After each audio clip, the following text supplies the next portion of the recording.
Good evening and welcome. I am Melanie Ramey, the chair of the Madison Committee on Foreign Relations Board of Directors. It's my pleasure to welcome you this evening to this very, very special program. I think that it's very special because it's on a topic that we don't know much about usually, and we don't even know scholars very often to help us understand. And that is going to be resolved this evening because we have an outstanding speaker with us. Before we begin this evening, I want to remind you of the next program, which will be on November 11th, and it will be presented by Jay Nash, who is president of the Madison International Trade Association. And Mr. Nash has worked in 40 countries and is a real expert on the whole issue of international trade.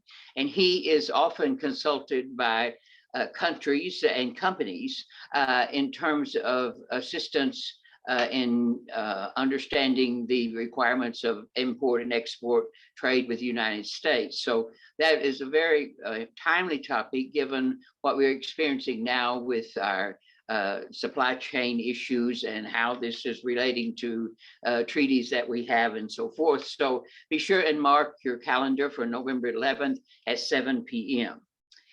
So we were going to go on to our program this evening, which we have with us Dr. David Romano. Dr. Romano holds the chair of the Charles Strong Chair in Middle Eastern Studies at Missouri State University in Springfield. Dr. Romano's Ph.D. has been granted by the University of Toronto and his MA and BA from McGill University. He is a visiting scholar, or has been a visiting scholar in Iraq and also in Turkey. He is considered a foremost authority on minority groups in the Middle East. He has written numerous articles and books on the topic. His particular interest is on minority groups of various kinds throughout the Middle East, and he has a wide interest in all of the factors involving their existence. And so it is with real pleasure that I want to welcome Dr. Romano. I would also remind you to click on the chat at the bottom of your screen and to put your questions in the chat room that will appear on the right side of your screen. And when Dr. Romano has finished his formal presentation, we will then have opportunity to ask him questions. So this is a rare opportunity because he is going to talk with us on the general topic of must stateless mean friendless? And it's very unique kind of a situation that we'll learn about this evening. And I want you to be sure and get all your questions answered. So without further ado, welcome Dr. Romano. Thank you so much, Melanie, for that kind introduction. And thank you to the MCFR as well for inviting me to give this talk, which I very much appreciate. And I hope you'll enjoy it. I have to admit, I originally came up with the talk title of Must Stateless Mean Friendless? And I thought about it some more and some more. And the answer to that question was perhaps too obvious because we don't really mean friendless in terms of the Kurds have no friends in a interpersonal human to human way. We mean state allies. We live in a world of nation states, and states are the most powerful, important actors in general. And what we really mean is the Kurds not having a state of their own aren't important or powerful enough to merit longstanding alliances with great powers such as the United States or others. Generally, people without a state that kind of represents them in their name don't do so well in the international arena. There's one exception I can think of, and that would be the Palestinians, who have a lot of friends, but the Palestinians are a subgroup of the larger Arab nation, and the Arabs have 22 states. So that's not the best example of the phenomena. So what I really wanted to spend most of the time talking about with you today, before I get back to that question of must stateless mean friendless, is why don't the Kurds have a state? I thought that might be a key question that we could pose. I'm getting a strange message on my screen share, but hopefully it'll disappear. Let me just close this and start it again, because I don't know why this message comes up like this. I will reshare in 1 second. Please forgive the brief delay. So basically what we're going to just ask ourselves is, why don't the Kurds have a state? And I'm going to talk to you about a couple of reasons why they should have one and why they don't. And so let me try to share this again, and hopefully we won't get that annoying message there in the middle. Let me just do it like this. I wanted to start off by giving you guys a little snippet of a kind of Kurdish nationalist hymn. We're not going to watch the whole thing, but it has some iconic Kurdish images from history. And the lyrics that were chosen were pretty interesting in their own right. So I'm going to skip a bit to get to the lyrics.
So these were all iconic images from the homeland that the Kurds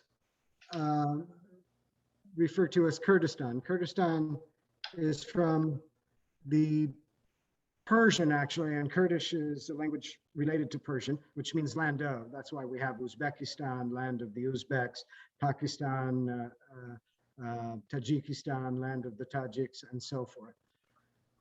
And that imagery showed you moments in Kurdish history that included high points and low points when they were being oppressed by other states or other groups. So it's clearly a nationalist type video saying that, you know, the Kurds are a separate nation, and so they should implicitly have their own state as well. That's the kind of world we live in today.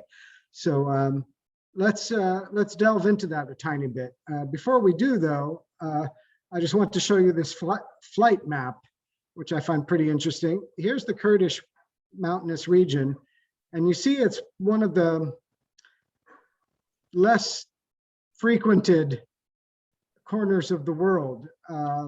In some senses, if you look at flight paths as a sign of trade, travel, tourism, you can see how Kurdistan sometimes escapes the world's attention, especially without a state and without much traffic, sometimes very much contained by the Turkish or Arab or Persian states that rule over Kurdistan, with the intent of not letting people become too aware of the situation there. And journalists don't get there. And so we don't get so much news. And this is where the majority of the population in this map are Kurdish. And we define that by speaking a Kurdish dialect as their primary language and or identifying as Kurdish. So in Turkey, we're looking at about 15 to 20% of the total population of Turkey is Kurdish, making them the largest minority in the country. In Syria, a little under 10%, in Iraq, around 20%, in Iran, 10%. So Kurds are somewhere around 35 million people. That's more than 3 times the number of Palestinians, for instance, yet we don't hear much about the Kurds. You may meet someone who's Kurdish, but because they have a Turkish passport or a Syrian passport or an Iraqi one or an Iranian one, you don't realize that they're Kurdish rather than an Arab, a Turk, or a Persian. So why don't they have a state? I'm going to give you 3 reasons. Everything has to be in threes here. So the first reason is that in an era of why should they have a state? The first reason is in an era of nation states, they are the world's largest stateless nation. Ever since the Ukraine achieved independence in the mid-90s, that left the Kurds as the largest nation, if you will, without a state. And so I'm going to bring this up again, but it's important not to use state and nation as synonyms here. And I know that's a popular thing to do amongst Americans, but I'm going to give you some reasons why it's not something you should do. So people often ask, why don't Kurds have a homeland or a nation? Well, they do. They just don't have a state in their view. And they were promised one implicitly and explicitly with various treaties after World War I, but none of that came to light. So let's ask, what is a nation? I've been using the term, and I'm going to offer you a pretty common definition. It's a community of people who share a common language, culture, ethnicity, descent, real or fictitious, religion or history, depends on the specific context, who have a historic homeland and who view themselves as such. So this is one of the reasons that states aren't the same as nations. Most states have multiple nations within them. So I'm from Canada, for instance, and I'm specifically from Quebec, from the French part of Canada. So most Quebecois view themselves as a nation. They are contained within the Canadian state, but they aren't the same as English Canadians. They're different. So Canada's a multinational state. Same with Belgium, Switzerland, India, any number of other states containing multiple nations. Now in the US, the idea is a bit different. I wrote it up there for you. But for most of the world, nations and states are not at all the same. And so Kurds see themselves as citizens of Turkey, Iran, Iraq, Syria, and there's also significant numbers in Armenia and Azerbaijan, but their nation is different, and that would be the Kurds. So here's a linguistic map, which pretty much coincides with ethnicity and nationhood in this context. It's a linguistic map of the Middle East. And so you'll see green up here. Can you guys see my mouse pointer when I move it like this? Or does that show up on the shared screen? I'll assume you can see it, but green is Turkish speakers. White is virtually unpopulated. Yellow is Arabic speakers. Orange is Persian. And here you see this kind of red burgundy. this is where the majority spoken language is Kurdish. And you see how it's where the borders of Turkey, Syria, Iraq, and Iran intersect. So from the Kurdish point of view, after World War I, there was a kind of musical chairs game of creating states, and they were left standing. And instead, their homeland of Kurdistan was parceled out between the newly created states of Syria and Iraq and the remnants of empires that became Turkey and Iran, dividing them. And so the Kurds refer to the Kurdish areas of Iraq as South Kurdistan, or Bashur in Kurdish, and the Kurdish parts of Syria as Western Kurdistan, Rojava in Kurdish. The east is Iranian Kurdistan, or Rojalat in Kurdish, and the Kurdish parts of Turkey they often refer to as Bakur, or Northern Kurdistan. It's kind of like not abiding by this kind of state-centric terminology, as not accepting that they're just Iraqi or Turkish or Syrian or Iranian. So who is a Kurd?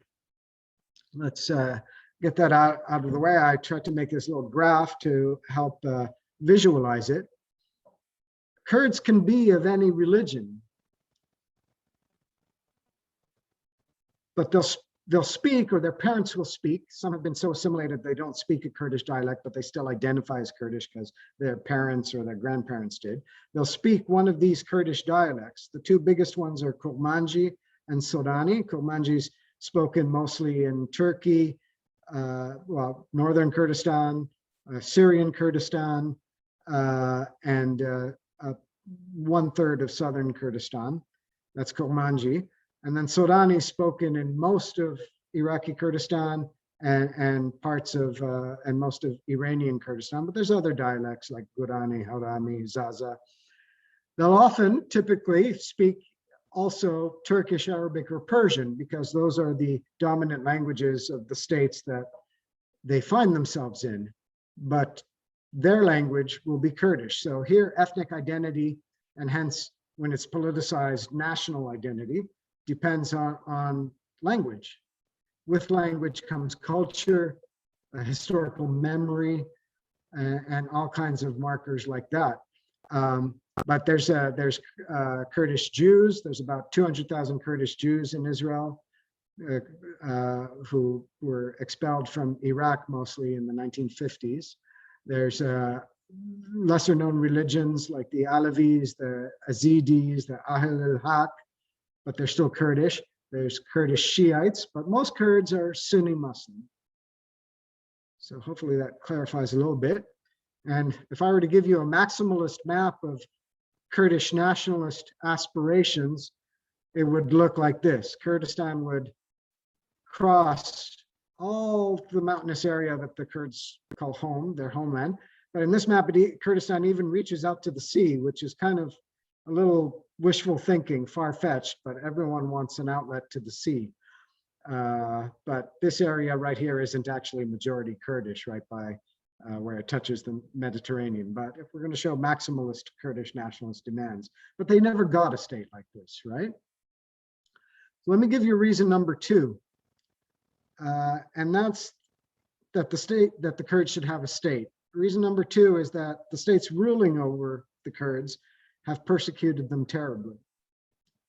So I've got photos from the 4 main parts of Kurdistan. So in Turkish Kurdistan, here's Leyla Zana, the first female MP elected on a Kurdish slate,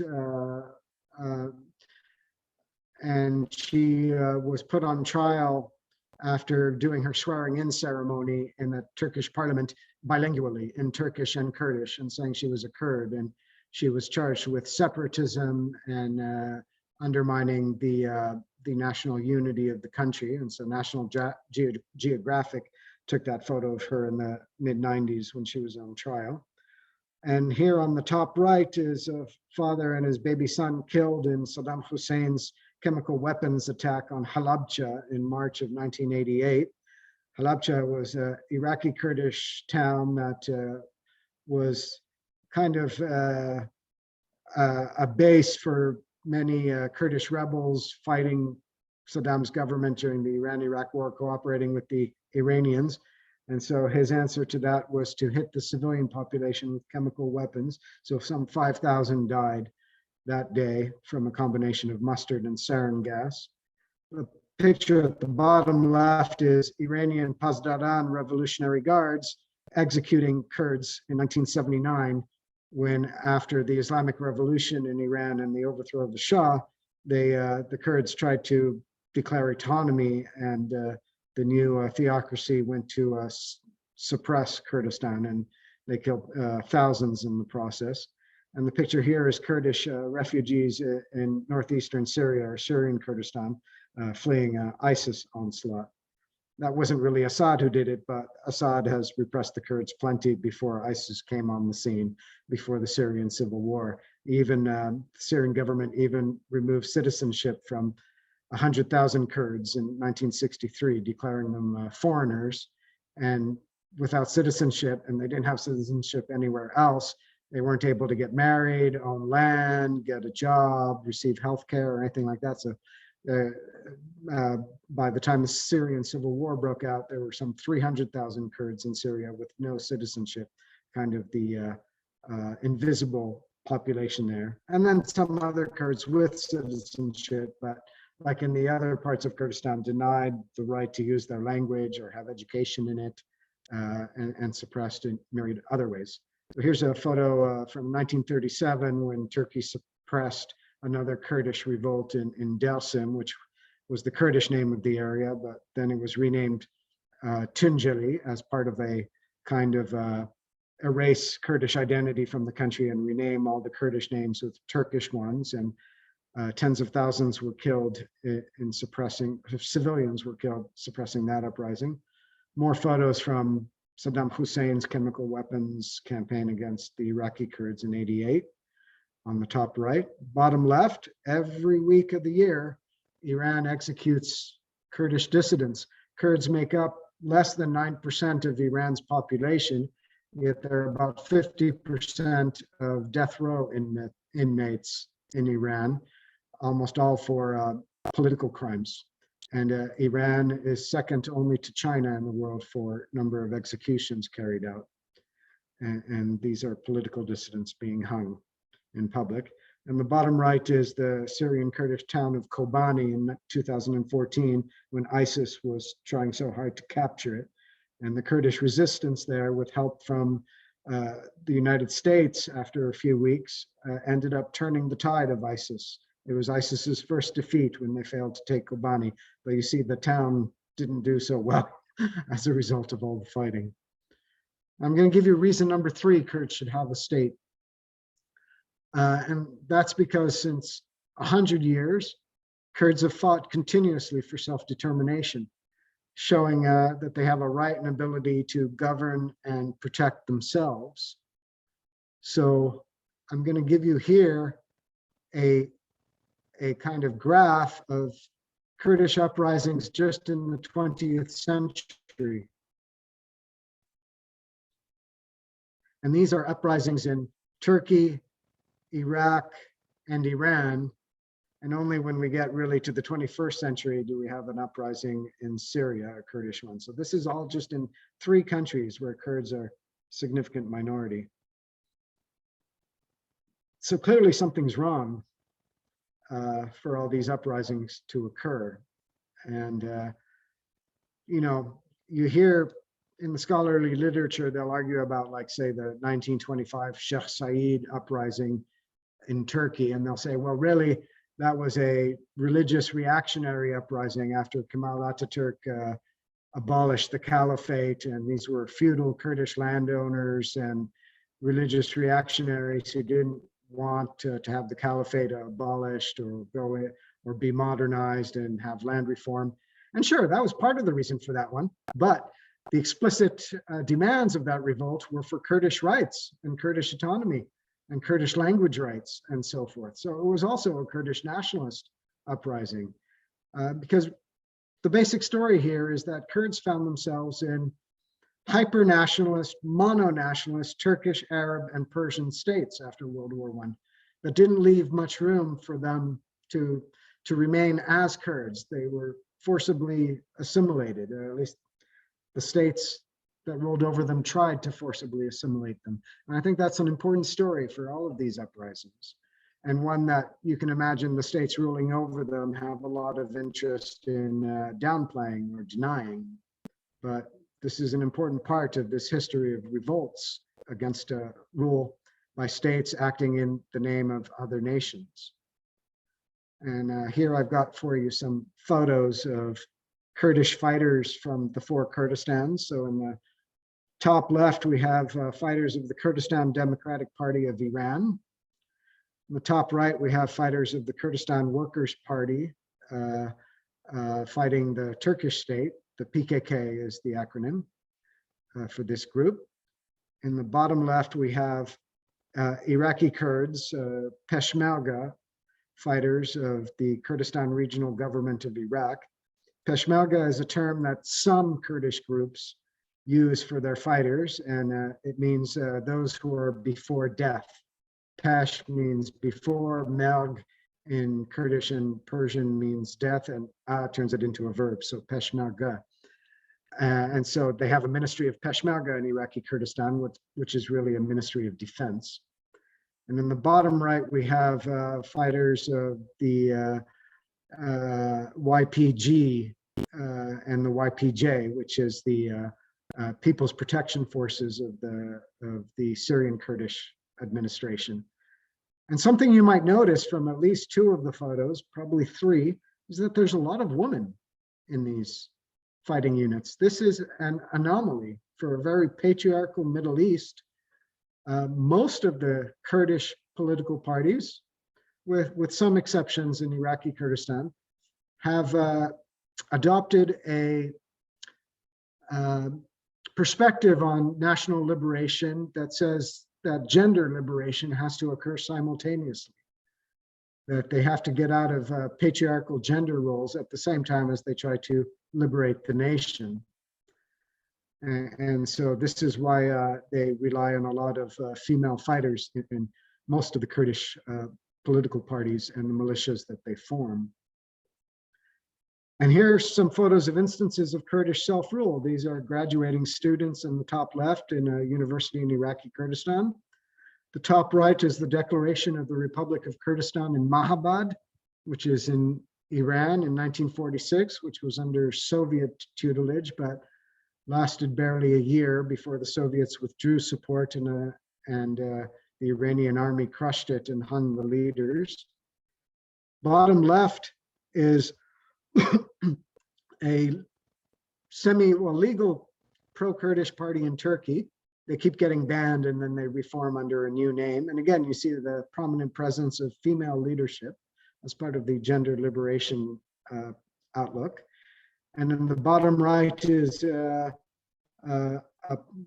popular student protest on behalf of the Democratic Union Party, the leading Kurdish political party in Syrian Kurdistan. These are all moments of self-rule. Well, in the Turkish case, the pro-Kurdish party won elections to control the municipalities of many Kurdish cities and towns, but the current Turkish government has accused most of their elected leaders of being separatists, and while they claim to only be asking for decentralization and autonomy, and removed them from office and appointed trustees. So it's not really self-rule there, I guess. So the third reason that three reasons that the Kurds don't have a state is what I'm going to give you now, because I'm trying to fit all of this into 45 minutes to leave time for question and answer. And the first reason that Kurds don't have a state is internal Kurdish divisions. Now, this photo is actually a photo from the Turkish parliament, the Grand National Assembly in Ankara, but it's a dispute that erupted between a Kurdish parliamentarian and a Turkish ones when he referred to the imprisoned leader of the PKK, the Kurdistan Workers' Party, as Mr. Say Öcalan, and which is an honorific title, and it sparked a brawl, but I just like the photo because to me it shows good political divisions. So what are we talking about in terms of political divisions amongst the Kurds? Well, here's just a partial listing, a very incomplete listing of major Kurdish political parties in the different states, in the different Kurdistans and the states that rule over them. And you'll see that there's no shortage. In fact, you have to get pretty good at knowing acronyms. You're going to work on Kurdistani politics and so forth. And in many cases, there's no love lost between these different factions. Like the different Iranian Kurdish groups, they often can't stand each other. Komala versus Marxist Komala versus Komala spelled with an H. And sometimes to outsiders, the differences look imperceivable. It ends up being differences over leadership personalities, slight ideological differences. Sometimes it's differences based on parties that are representing Kurds that's from different regions, like the KDP and Kurdistan Democratic Party in Iraq, especially represents Kurds from the Kurmanji speaking areas and certain regions in Iraq, whereas the Patriotic Union of Kurdistan, the PUK, represents the ones closer to the Iranian border who speak somewhat different Kurdish. But that's not even a complete explanation for the split of the different parties. One seen as more conservative, one slightly more progressive, if you will, and sometimes they fight each other. This happened between the KDP and the PUK on more than one occasion. I took this photo in the middle of a KDP kind of technical vehicle, for those of you who remember the conflict in Somalia. I took that photo in the summer of 1994 when the Iraqi Kurds were just starting to enjoy their autonomy from Baghdad as a result of the 1991 Gulf War under Allied protection. But it broke down into a civil war between the KDP and the PUK, the two main Kurdish parties there, fighting over the little resources getting into Iraqi Kurdistan. And I was there. That was my first trip to Iraqi Kurdistan when the fighting started. And these are all photos that I've taken or that I'm in visiting the different Kurdish parties over the years. Sometimes, like you would visit the office of one party, and instead of talking about their enemy, which would be Tehran or Baghdad or Ankara, they would spend most of the time bad-mouthing the other Kurdish party. And this has been endemic throughout Kurdish history, these kinds of divisions, and it really obviously hampers the cause. So I mentioned the civil war that broke out between Iraqi Kurds. So here was the PUK-controlled area on the bottom right, and the KDP area on the top left. Sorry, the text for the map is in French. They fought from 1994 to 1998 until we got them to sign a peace agreement in Washington in 1998. And then they ended up having two autonomous administrations in Iraqi Kurdistan, each claiming to be the real Kurdistan regional government. And that lasted until 2005 or so. And now they've mostly unified, but not completely. And it's kind of a sordid story if you ask most Kurds about it. During that civil war, the KDP even called on Saddam to send assistance against the PUK, which was getting assistance from Iran. You couldn't make this stuff up. So big political divisions. The second reason the Kurds don't have a state is geography. If you look at this geography, it's not only the fact that Kurdistan is an extremely mountainous, rugged terrain, most of it, where it's hard to travel from one part of Kurdistan to the other. And as a result, dialects change just village to village even sometimes. And there's very distinct rival regional identities in this kind of landscape. But more importantly, you see that the Kurds are all circumscribed within the states that were created after World War I, who are not friendly to them, who are based on a mono-national Turkish identity, a mono-national Syrian Arab identity, a mononational, until recently, Iraqi Arab identity, and a mononational Iranian Persian identity. It's not only that, but it's the fact that the Kurds stuck inside these states do not have access to the outside world. They don't have access to the sea here, to the west, to the Mediterranean. Any of these states can ground flights at the drop of a hat to any of the Kurdish areas. In fact, and I'll talk about this a bit more shortly, when the Iraqi Kurds held a referendum on independence in September 2017, immediately afterwards, the reaction of Baghdad was to ground all flights into Iraqi Kurdistan and to close the border with Iran and to threaten to close the border with Turkey. Because the Baghdad sent federal troops to Turkey and Iran to go to the border rather than travel through autonomous Iraqi Kurdistan, and they could just close them up, embargo them, and then what did they do? They have no more contact to the outside world. So by comparison, when the Zionist movement in Israel was fighting in 48 to establish Israel, and the Jews had so-so states, the Zionists had so-so state support, kind of not much direct state support. They still had access to the ocean where they could bring in materials and weapons, but that option doesn't exist for the Kurds, which makes any project for Kurdish statehood a very difficult one. But the mountains are also their friends, because it means their guerrillas can hide and operate against the states they're fighting with sanctuaries and refuges. It's hard to get tanks and even airstrikes up in those rugged mountains. It's not an accident. You may have caught that I mentioned earlier, there weren't Kurdish revolts in Syrian Kurdistan until the 21st century, but that's mostly flat terrain. It's very hard for guerrillas to operate there, whereas the rest of the Kurdistans are very mountainous. So the mountains have been the Kurds' friends in that sense, but being landlocked has not. And now reason number 3 is that the Kurds were never able to secure great power support. So, you know, when the Ottoman Empire was crumbling and the great powers were kind of deciding how they were going to carve it up, starting with the Sykes-Picot Agreement in 1916, which were kind of colonial plans to gobble up the territories of the Ottoman Empire. The powers flirted with the idea of creating a Kurdish state.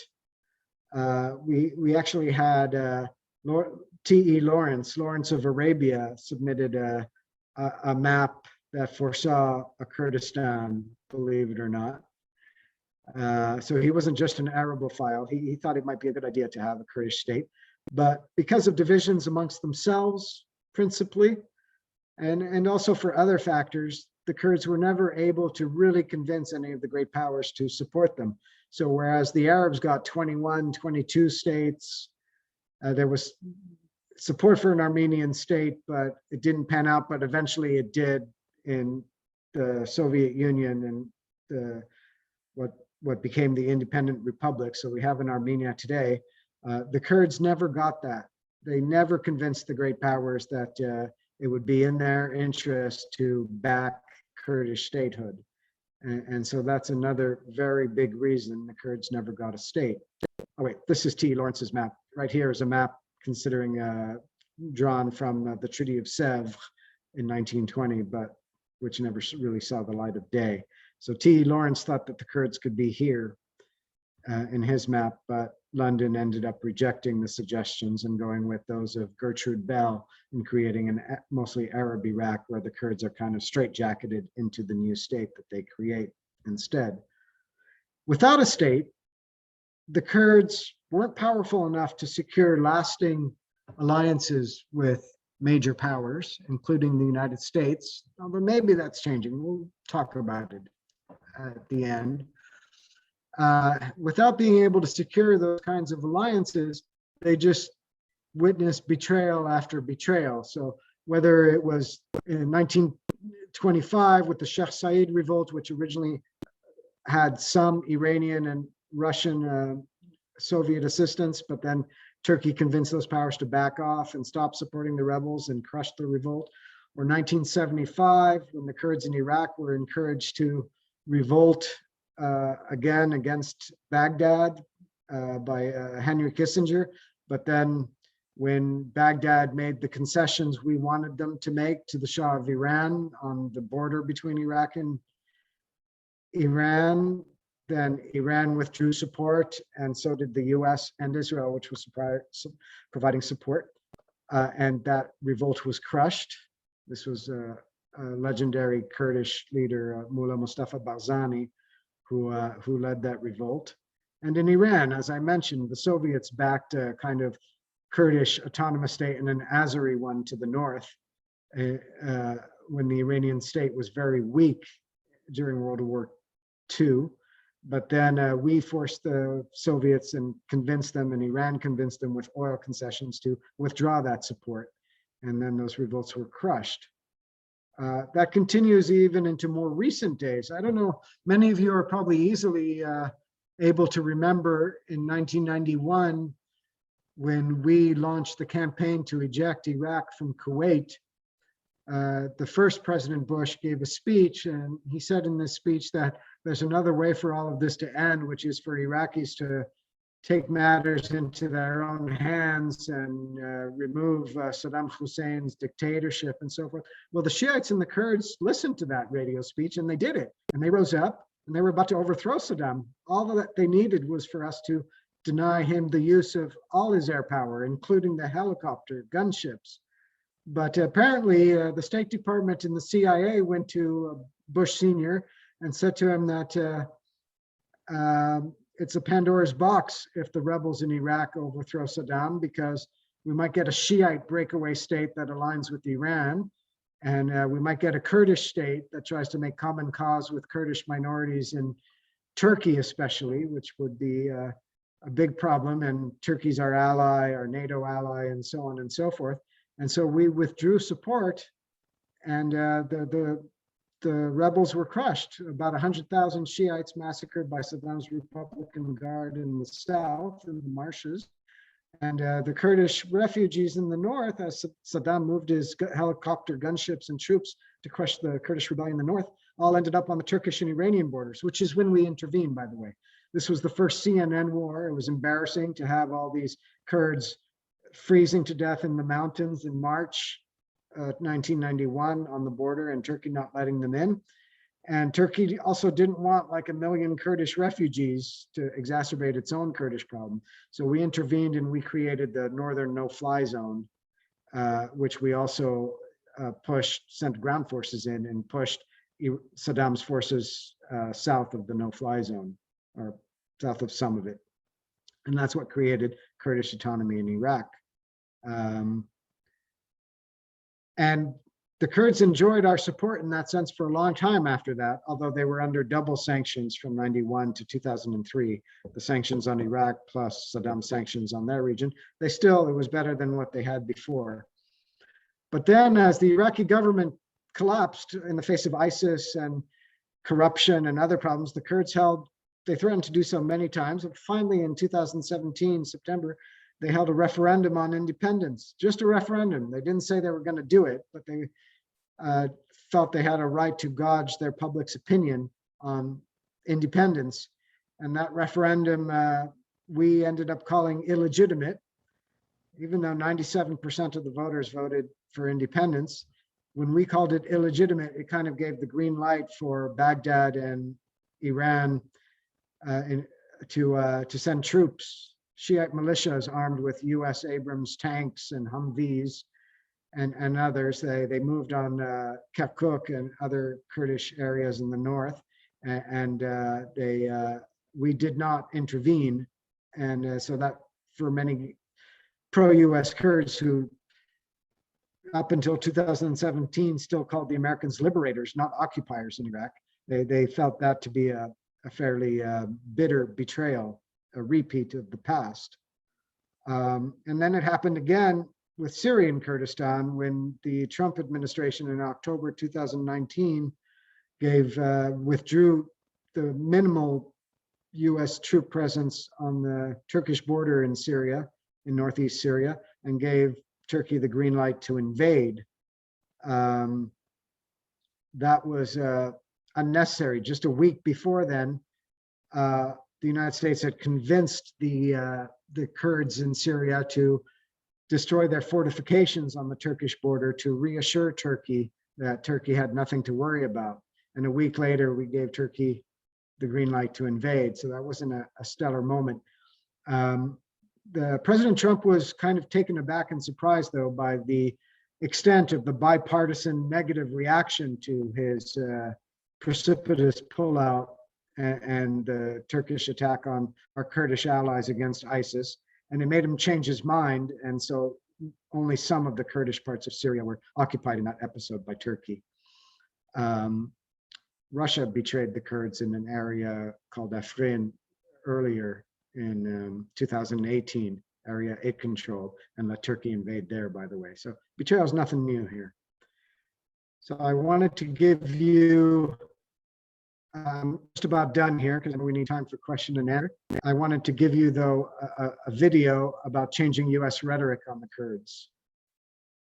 We do get along great with the Kurds. We're trying to help them a lot. The Kurds are very well protected. And by the way, they're no angels. Don't forget, that's their territory. We have to help them. I want to help them. Two countries fight over land. That has nothing to do with us. They fought with us. They fought with us. They died with us. They died. We lost tens of thousands of Kurds died fighting ISIS. We're not going to be fighting. We don't want to fight anyway. I don't think there's any reason to. They died for us and with us and for themselves. They've got a lot of sand over there, so there's a lot of sand that they can play with. We don't forget. I don't forget. It's time for us to come home. We're not a policing agent. I can tell you that I don't forget. These are great people. As I said, they're not angels. They're not angels. Take a look.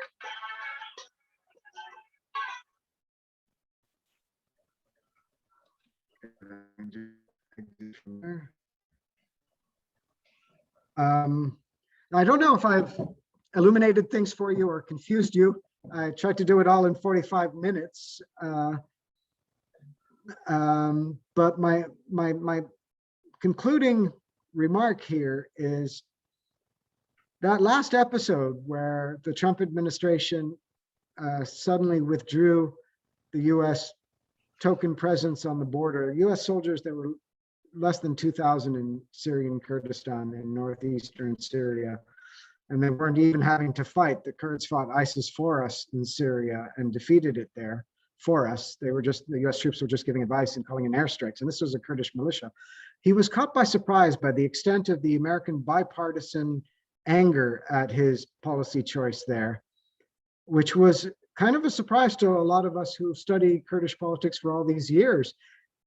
To us, it meant that the American public kind of in recognition for the help the Kurds provided both in Syria and in Iraq fighting jihadis, not just ISIS, but even others, and how the Kurds have always been positive towards the US in their rhetoric, the American public suddenly did look like friends of the Kurds, even though they're stateless. So American policymakers might want to, betray them at the flip of a hat, but suddenly the public, as represented by its senators, congressmen, numerous NGOs, and so forth, would have none of it. They grew incensed at what was happening, found it to be embarrassing, a betrayal of American promises, and so forth. And to me, that was a new event in the history of Kurdish relations with major powers and superpowers. And that was a first. And I wonder to what extent it changes the calculus here. And in this Middle East friendship chart, the Kurds don't even appear, so they're often forgotten, but it's kind of a tongue-in-cheek chart of trying to understand the complex Middle East and the alliance patterns and rivalries going on. But I'll be happy to answer any questions you may have. Okay, let me see. Here is first question. If I can get it up here to read it. Does the heterogeneous polyglot nature of the Kurds make it difficult for the international community to recognize them as satisfying the conditions of either a nation or a state? You know, one would think that maybe it would, but I don't believe it has. Most people, now certainly the states ruling over Kurdish populations, especially Turkey, like to argue that there isn't one unified Kurdish language. These are all different languages, and that becomes and sometimes they even argue that Kurdish isn't, none of the Kurdish dialects are languages. They're like bastardized Turkish or Persian.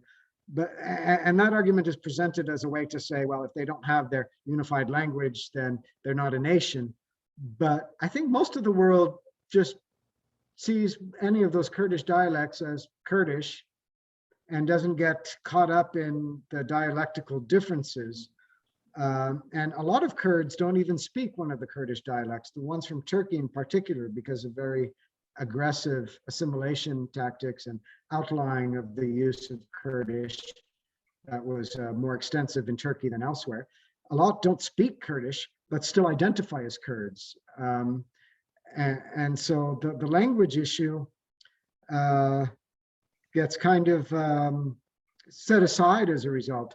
If we're going to get into the details, though, Kurdish isn't even in the same language family as Turkish or Arabic. Turkish is in a Altaic language group. Arabic's a Semitic language group. Kurdish is in the same language family as Persian, Indo-Aryan language family. You know, obviously a lot of people don't agree that Kurds are a nation, but most Kurds seem to think so.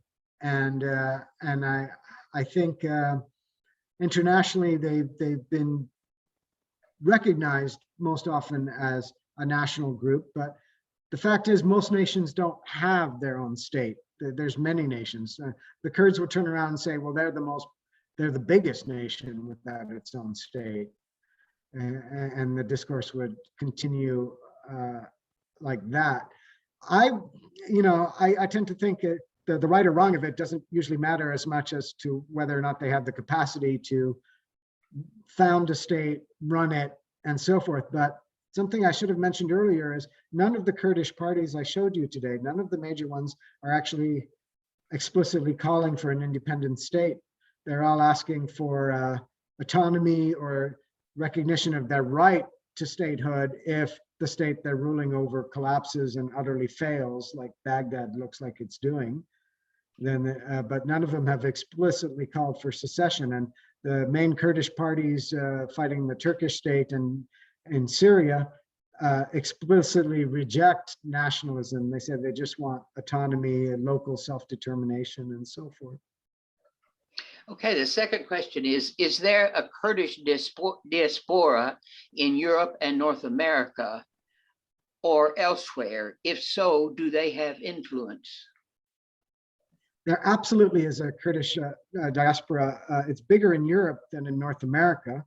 In Europe, it's very large in Sweden, Germany, France, England, and they're a bit more organized in Europe.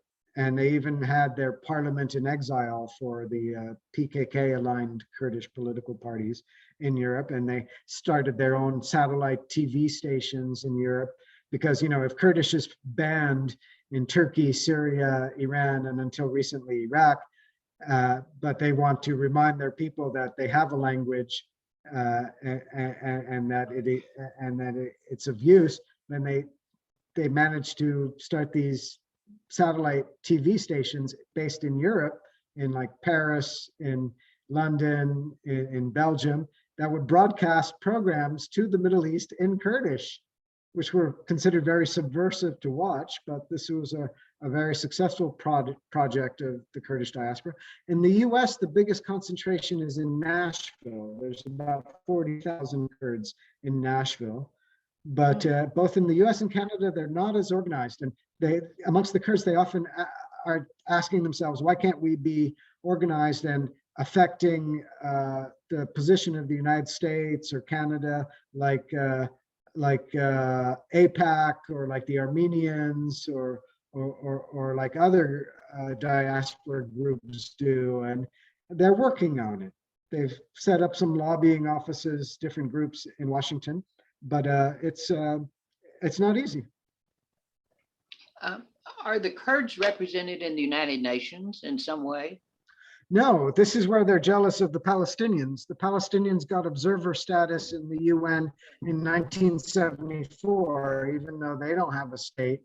But none of the other stateless nations have enjoyed that kind of privilege or recognition. So no, they're not allowed to say anything to the United Nations.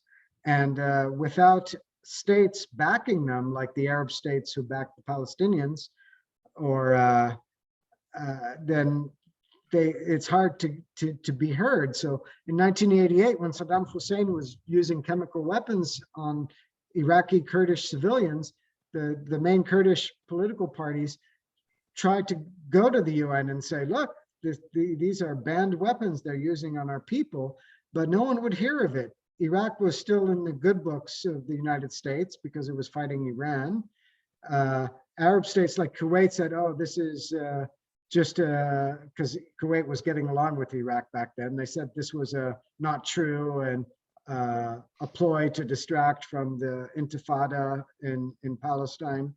And Turkey obviously didn't want it talked about. And so their plight was, the world was deaf to their plight. And they feel it's because they didn't have a state. They feel that a state, or at least autonomous area that you run, but preferably a state for many, is something that when it's created in the image of the dominant national group, the state exists to protect that national group, give it a voice internationally, and also to do things like standardize the language. The question earlier was, do they have a single language? Well, no, most states got a single language after statehood. Like Germany was unified by Bismarck, and he created a unified German, same with Italy and Garibaldi and so forth. And the Kurds haven't had that luxury, so they're still very divided by different dialects that are even written in different scripts, and difficulty standardizing everything. So that's something else a state could do for them besides protecting them. You know, when you look at some of the maps you showed, you see Saudi Arabia, which is also basically a Sunni Muslim country with huge amounts of land mass that they do not inhabit. Has it ever occurred to anybody, other Sunni, perhaps dominant Muslim countries, to offer the Kurds a hunk of land that they could have a nation on? It's an interesting question, but for the Kurds, the only land is their homeland.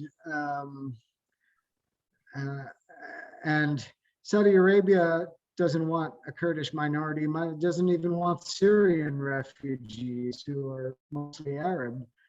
It hasn't taken in any, whereas Turkey and poorer countries like Lebanon and Jordan, and also European states, have taken huge numbers of Syrian refugees. But it's not something that's on offer. Like Egypt doesn't even want to reassert control over the Gaza Strip, by the way, doesn't need the political problems.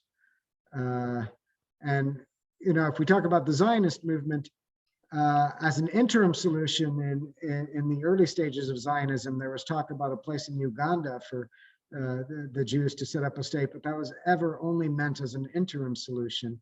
It was always supposed to be the Jewish homeland. So just like the Jewish homeland is there in Judea and Samaria and ancient Israel, for the Kurds, their homeland is the Zagros mountain chain, where the borders of Turkey, Syria, Iraq, and Iran intersect, and there aren't other options. Mm. Well, I realized from the maps, of course, that the Kurds occupy mountainous countries, and Saudi Arabia doesn't have many mountains. You know, so they might not be real happy there, but at least it looks like they might be able to have a place. Is the situation like in the different countries they're in? Do they have a leader in that country? Is there Kurdish leader in Syria, Kurdish leader in Iran? You know, that sort of you know, governs the people there. How does that work? Well, the main leader of the Kurdish movement fighting the Turkish state is Abdullah Öcalan, and with US assistance, he was captured in 1999 in Kenya, and he's been imprisoned off the coast of Istanbul on the island of Imrali ever since. So he's more like a figurehead leader. I always said to my Turkish friends, if you want to make peace and end this Kurdish uprising that's been going on since the early 80s, you better do it while Öcalan is still around, because he commands respect. If they wait till he dies in prison, it's going to be way harder to get peace. Because he's got the political capital with the Kurdish movement to bring his community around to abide by the terms of any peace agreement. If they wait till he's gone, it's going to be a big mistake. And the main Kurdish movement in Syria is aligned with the one in Turkey, so it would be Öcalan there. In Iran, they're split. Every party has a different leader, and it's a bit of a gong show. In Iraq, the two principal leaders were Masoud Barzani, the son of Mullah Mustafa Barzani, whose photo I showed you leading the Iraqi revolt in '75. So Masoud Barzani of the KDP and Jalal Talabani of the PUK, they were kind of divided 50-50 in terms of their support of Iraqi Kurds. And they, after we helped them sign a peace deal between themselves in '98, they started to work together and very effectively work together. And the fortunes of Iraqi Kurds got better in consequence. But Jalal Talabani had a stroke and then died in 2017. And that leaves the Kurdish movement a bit more fractured. And there's been various problems as a result. But I guess the most dominant figure is Barzani of the KDP, but some Kurds can't stand in Iraq. So it's a difficult situation like that. There hasn't been a Bismarck or Garibaldi for the Kurds that unites all the Kurdistans. But, you know, in response to that, one of my Kurdish friends said, well, we don't need a state unifying all the Kurdistans. Just a state in part of Kurdistan would be great. Or why can't we have several Kurdish states? The Arabs got 22. Why can't we have more than one? So Kurdish state 1, 2, 3, and 4 or something. You know, in the first video you showed, it looked like there was a passport. They said the Republic of Kurdistan. Yeah. Do they actually issue some kind of passport? That was a brief document issued by the Republic of Kurdistan in Mahabad in Iranian Kurdistan in 1946.